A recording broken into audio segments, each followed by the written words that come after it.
सूर्याची प्रखरता हळूहळू कमी होऊ लागली. सर्वत्र शिरळूक पडलं होतं. तमाशे मोडून कुस्त्याचा फड गावाबाहेर पडला होता. पण कुस्त्या आधी धडका व्हायच्या होत्या. लोकांची फडाकडे रीघ लागली होती. अखेर फडात मान्याचा मेंढा दाखल झाला. त्याच्या गळ्यात फुलांची माळ होती. शिंगात सोन्याची कडी घातली होती. त्याच्या मस्तकावर लहानसं बाशिंगही बांधलं होतं. जवळच माने खांद्यावर घोंगडे आणि हातात तलवार घेऊन गडबड करीत होता. तो लोकांना सांगत होता, जर बकरा हरला तर तोडून मारीन. लवकरच पंढरी पाटलाचा मेंढाही फडात दाखल झाला. पाटीलही आज धुंदच होता. त्यानंही बकरा नटवून सजवून आणला होता. दोन्ही बाजूंची तयारी झाली. बकरे समोरासमोर आणले गेले. अंतर रोखून ते उभे राहिले. त्यांच्या अंगावरचे दागिने उतरवण्यात आले. मान्यानं आपल्या मेंढ्याच्या गळ्यातील माळ तोडून वाशिंग काढून घेतलं आणि त्याच्या मस्तकावर गुलालाचा मळवट भरला. रणहलगी वाजू लागली. शिंगानं आरोळी दिली. दोन्ही मेंढे पावित्र्यात उभे राहिले. मान्यानं हिर अशी आरोळी दिली आणि त्याचा मेंढा उलट्या दिशेने मागे सरकू लागला. पंढरी पाटीलही हिर करून ओरडला. त्याचा मेंढाही मागे सरकू लागला. दोन्ही मेंढ्यांनी धडकेचे पवित्रे घेतले. डोळ्याचं पातळ लवतं न लवतं तोच ते एकमेकावर विद्युत गतीने धावले. दोन मस्तकं एक दुसऱ्यावर आदळली. पाहणाऱ्यांच्या कानठळ्या बसल्या. पुन्हा ते दोन मेंढे मागे सरकत गेले आणि पुन्हा धडक झाली. पुन्हा पुन्हा धडका होत होत्या. ते दोघे मेंढे एकमेकांचा जीव घेण्याची शिकस्त करीत होते. एरणीवर घणाचा घाव बसावा तशी ती मस्तकावर मस्तक घाव घालीत होती. लखुमाने आणि पंढरी पाटील हिर हिर असं ओरडत सारखे नाचत होते. पाहणारे आळीपाळीनं दोन्ही मेंढ्याकडे पाहत होते. क्षणाक्षणाला मानेचा मेंढा उचलून जास्त जोरानं टक्कर देत होता आणि पंढरी पाटलाचा मेंढा त्याचा प्रतिकार करीत होता. निर्वाण झुंज होत होती. माने बेफाम होऊन ओरडत होता, हिर. आता मानेच्या मेंढ्यानं आपली दिशा बदलली. पंढरी पाटलाचा मेंढा सरळ व्हायच्या आतच तो तिरकस पुढे धावला आणि एकाच धडकीनं पंढरीच्या मेंढ्याला त्यानं उडवलं. त्याचे पाय उखळले गेले आणि तो मोठ्यानं ओरडला. त्यानं मैदानातून पळ काढला. मान्यानं हिर करून ओरडताच आपली घोंगडी आखाड्यातनं भिरकावून दिली. सर्वांची पागोटी वर उडू लागली. माने विजयी झाला. पंढरी पाटील चडफडत माग परतला. त्या रात्री मान्यानं किटसनच्या बत्त्या, दांडपट्टा, शिंग, हलगी वाजवून आपली मेंढ्याची सगावातनं मिरवणूक काढली. कितीतरी वेळ खेळ झाला. भर मध्यान्ह रात्री ती मिरवणूक संपली आणि लोक आपापल्या घरी गेले. लखू मानायला त्या रात्री कितीतरी वेळ झोप आली नाही. पहाट झाली. पूर्वेला क्षितिज अनंत रंगांनी मोहरलं. नाना रंगाचे थर तरंगू लागले. अंधार माग फिरला आणि प्रकाश पुढे येऊ लागला. चराचर जाग होऊन जीवनाची वाट चालू लागलं. मंद वारे सृष्टीला गोंजारू लागले. चैत्र पालवीची कवळी पानं सळसळू लागली. चिमण्या चिवचिवू लागल्या. राघुनी पंख झटकून प्रयाणाची तयारी केली. वारणीच्या काठी मोर मंजूळ केक काढू लागलं. कुकुड कोंबड्याचे घुतकार सुरू झाले. कावळे गुरकू लागले. सागावात खुराड्यातील बंदिस्त कोंबड्यांना अरुणोदयाची चाहूल लागून त्यांनी आरवण्यास सुरुवात केली. बायांनी जात्यावर दळणं घातली. शेतकरी उठून बाहेर पडण्याच्या तयारीला लागले. इतक्यात लखुमानेच्या घराकडून बोंब ऐकू आली. लोक भरभर कवाड उघडून बाहेर पडले. सारा गाव लखुमानेच्या दारात जमला. सर्व उद्योग क्षणात बंद पडले. पण माने बोंबलत होता. तो उघडा बोडका हातात तलवार घेऊन जोत्यावर उभा होता आणि दुसऱ्या हातानं सारखा बोंबा ठोकीत होता. त्याच्या त्या दीर्घ बोंबीनं सारा खोरा दणाणत होता. थोड्याच वेळानं एशा रामोशी त्याच्याही पेक्षा जोरानं ओरडला, अभा, काय झालं? त्यावर मानेची बोंब थांबली. तो पळतच दावणीत केला. त्याच्या मागून गाव लोटला. मानेनं जमीन चाचपली, दावं वर उचलून धरलं आणि तो रडत म्हणाला, माझा मेंढा गेला. पण कुठे गेला?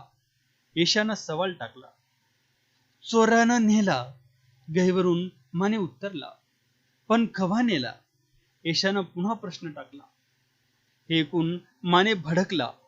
मिशा नीट बसवीत तो म्हणाला, लेका बेरडा, कव्हा नेलं ते ठाव असतं तर का भोंबलत बसलो असतो. येशा ओसाळून काहीतरी बोलायचं म्हणून पुन्हा बोलला. पण चोरानं मेंढा कसा नेला? ते ऐकून माने जास्तच भडकला. त्यानं येशा रामोशाकडे रागानं पाहिलं व तो म्हणाला, कसा नेला हे कळलं तर धावणीतच त्या चोराचं मुंडकं कापलं असतं म्या. हे ऐकून लोक दाही दिशेने धावले. डोंगर, कणखर दरी, कपारी, नदीच्या काठावर, मळ्यात सर्वत्र लोक पांगले आणि बकऱ्याच्या शोधाला लागले. काही माणसं बरोबर घेऊन येशा रामोशी बकऱ्याचा माग काढीत निघाला आणि घरापुढं जोत्यावर बसून एखाद्या लहान मुलाप्रमाणे लख्खुमाने रडू लागला. सागावच्या लोकांनी सारा शिवार चाळला, पण बकऱ्याचा पत्ता लागला नाही. संध्याकाळी येशा रामोशानं येऊन खबर दिली की बकऱ्याचा माग फक्त मानगावपर्यंतच लागतो, त्यापुढं बकरा गेलाच नाही. आणि ती बातमी ऐकून मान्याची खात्री झाली की आपला मेंढा पंढरी पाटलानं चोरला. माने मेंढा मेंढा करून रडू लागला. त्याला वेळ लागायची पाळी आली. त्याची लोक नाना तऱ्हेनं समजूत घालू लागली, पण तो काहीच ऐकत नव्हता. माझा मेंढा या पलीकडे तो काही बोलतच नव्हता. तो अगदी उद्विग्न झाला होता. त्याच्या चक्षुपुढे मेंढा आणि पंढरी पाटील हेच होते. बकरा जाऊन 3 दिवस झाले नाही, तोच पंढरी पाटलाची चिठ्ठी आली की तुमच्या गावच्या जत्रेला आम्ही आमचा मेंढा घेऊन येत आहोत, तयार असा. ते चिठ्ठी वाचून मान्याला धक्का बसला. त्यानं दिवस मोजून पाहिले. फक्त अवघ्या 13 दिवसावर सागावची जत्रा आली होती. ज्या पंढरी पाटलानं आपला बकरा चोरून मारला, तोच पाटील आपला स्वतःचा बकरा घेऊन येणार. आपण त्याला जोड देऊ शकणार नाही. त्यावेळी आपला लढाऊ मेंढा नसणार. हरल्याप्रमाणे आपणाला त्याला रक्कम द्यावी लागणार. किती वाईट हे! नाही नाही, आपण हा अपमान सहन करणार नाही. नव्हे, त्याला आपला मेंढा घेऊन आपल्या हद्दीत येऊच देणार नाही. मानेनं मनाचा निर्धार केला. त्याच दिवशी लखुजीनं गावकऱ्यांना बोलावून खंडीभर गहू आणि गुळाच्या 20 ढेपा त्यांच्या पुढे ठेवून सांगितलं, हे घेऊन गाव जेवण घाला. एका गावकऱ्यानं विचारलं, कसलं जेवण घालताय माने? माने गंभीरपणे म्हणाला, दिवसाचं. दिवसाचं? कोणाच्या दिवसाचं? दुसऱ्यानं प्रश्न टाकला. माने उद्गारला, लख्खुमान्या आणि त्यांचा मेंढा या दोघांच्या बी दिवसाचं. हे ऐकून सारा गाव बुचकळ्यात पडला. पण त्यापुढे कुणीही प्रश्न केला नाही आणि कुणी बोललाही नाही. जेवण तयार झालं. मानेच्या दारात पंगत पडली. पुंडलिक वरदे हरी विठ्ठल, श्री ज्ञानदेव तुकाराम. सर्व देवांच्या भक्तांच्या नावाचा गजर करून लोक जेवू लागले. हे जेवण कशाचं? मेंढ्याच्या दिवसाचं का आपल्या स्वतःच्या दिवसाचं मानेनं जेवण घातले याचा उलगडा कुणालाच होत नव्हता. कारण त्याच वेळी लखुमाने आपली तलवार सानेवार घासत तिला धार आणत होता. त्या गावजेवणाला 13 दिवस झाले आणि सागावात जत्रा भरली. गावोगावची लोक सागावात येऊन मिरू लागले. पाराखाली पुढे तमाशा उभा राहिला, पण लखुमान्या गावात नव्हता. गावच्या बड्या मंडळींनी त्याचा शोध घेतला, पण मन्या काही सापडला नाही. त्यावेळी तो मानगावच्या वाटेवर एका उसाच्या फडात नंगी तलवार घेऊन पंढरी पाटलाच्या येण्याची वाट पाहत बसला होता.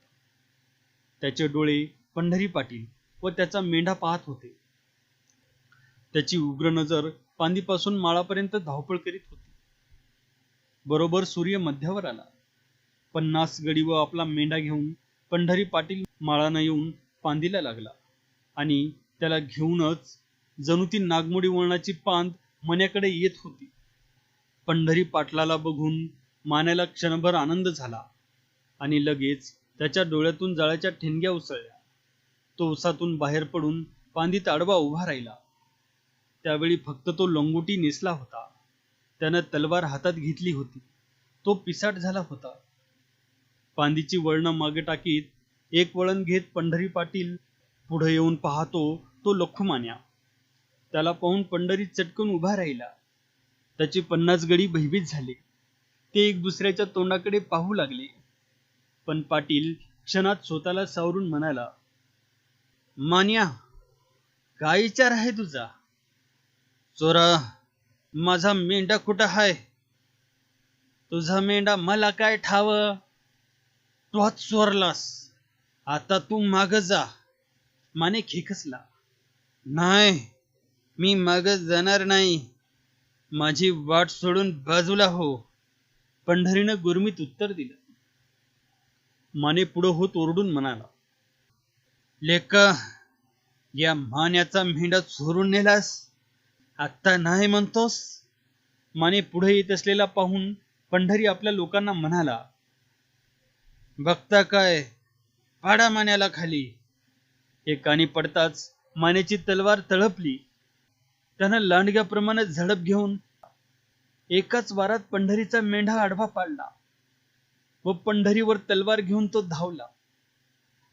बाजूचे लोक सावध होऊन त्यांनी मान्याला वेढा घातला. दुसऱ्या वारातून पंढरी चुकला आणि क्षणात 50 गड्यांची काठी कुऱ्हाड मान्यावर पडू लागली. माने बेफाम होऊन दिसल त्यावर घाव घालू लागला. तो मुरकुंड देऊन पंढरीवर घाव घालू लागला. पण प्रत्येक वेळी पंढरी त्याला बगल देत होता आणि त्याच वेळी मागून मानेच्या पाठीची चाळण झाली होती. तो रक्ताने न्हाला होता. सर्व अगदी हातघाईवर आले होते. कितीतरी उशीर मान्या लढला आणि मग खुशाल उभा राहून मार खाऊ लागला. पावसातून रेडा चालावा तसा तो कुऱ्हाडीच्या घावाखाली उभा राहिला. मग हळूच तो त्या मेलेल्या मेंढ्याजवळ कोसळून पडला. पीळ जाऊन चऱ्हाट्याची चेंदी व्हावी तसा तो जमिनीवर निश्चित पडला. जणू काही त्याच्या अंगातला 400 एकराचा मेंढा निघाला.